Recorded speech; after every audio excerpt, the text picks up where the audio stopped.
Voice change with past continuous tense. Past continuous tense voice change, হ্যাঁ, দেখলেই একদম করতে পারবি, এগুলো কোনো অসুবিধা হবে না, ঠিক আছে। জাস্ট শুধুমাত্র শর্টকাট রুলস, এই নিয়মটা দেখলেই তোরা করতে পারবি। দেখো রুলসটা কি হচ্ছে, দেখো ভয়েস চেঞ্জ তো বটেই, আমরা অ্যাক্টিভে আছি, আমরা প্যাসিভ করবো, আর অ্যাক্টিভ আর প্যাসিভ, ঠিক আছে। আর অ্যাক্টিভে কি থাকলে প্যাসিভে কি পরিবর্তন হয় আমি এখানে লিখে রেখেছি, সেটা আমরা এক্সাম্পলের মাধ্যমে দেখব। টেন্সটা হচ্ছে পাস্ট কন্টিনিউয়াস টেন্স, আর পাস্ট কন্টিনিউয়াস টেন্স সাবজেক্টের পর ওয়াজ বা ওয়্যার, ভার্বের সঙ্গে আইএনজি, এই রূপটা থাকলেই জানতে হবে এটা পাস্ট কন্টিনিউয়াস টেন্সে আছে, ঠিক আছে। সাবজেক্ট ওয়াজ বা ওয়্যার, ভার্বের সঙ্গে ING. I was taking tea, আমি চা খাচ্ছিলাম, ঠিক আছে, পাস্ট কন্টিনিউয়াস টেন্সে আছে। দে ওয়্যার প্লেয়িং হবে এটা, they were playing a game, তারা একটি গেম খেলছিল, সাবজেক্ট ওয়াজ বা ওয়্যার প্লেয়িং, ঠিক আছে।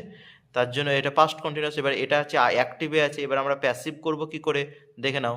আর আমরা জানি ভয়েস চেঞ্জে যে অবজেক্টটা থাকে সেটা সাবজেক্ট হয়ে আসে। আর তার আগে আমাদেরকে একটু জিনিস জানতে হবে, সেটা হচ্ছে অবজেক্ট কি বা কাকে বলে। এইটা যে অবজেক্ট আমরা বুঝলাম কি করে, হ্যাঁ, তাহলে ভার্বকে প্রশ্ন করতে হবে কি বা কাকে দিয়ে।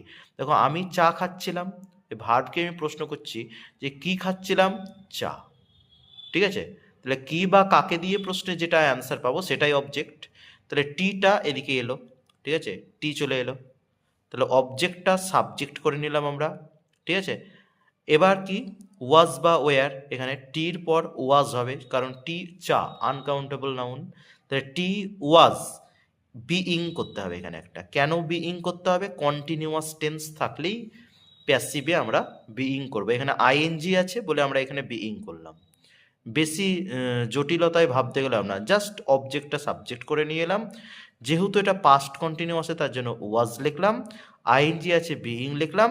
আর যে টেকিং কথাটা আছে এর V3 ফর্ম, মানে V1 হচ্ছে কি এর যদি আমরা ফর্ম দেখি তাহলে V1 V2 আর V3, তাই তো। তাহলে ভার্বের পাস্ট পার্টিসিপল ফর্মটা করতে হবে, তাহলে টেক, টুক, টেকেন, তাহলে আমাদের V3 এই টেকেন, তাহলে আমরা এখানে টেকেনটা লিখবো, মানে এই ভার্বটার V3 form past participle form আমরা লিখবো। তারপরে একটা বাই বসাবো, V3 বসানোর পর একটা বাই, ঠিক আছে। বাই বসানোর পর এখানে আই আছে, আই থাকলে মি বসিয়ে দেবো, আই থাকলে মি বসিয়ে দেবো। দেখো আই আছে মি, আই থাকলে মি বসে গেল। হি থাকলে, যদি এখানে হি থাকতো হিম বসতো, এখানে সি থাকতো হার বসতো। কি থাকলে কি হয়, কারো যদি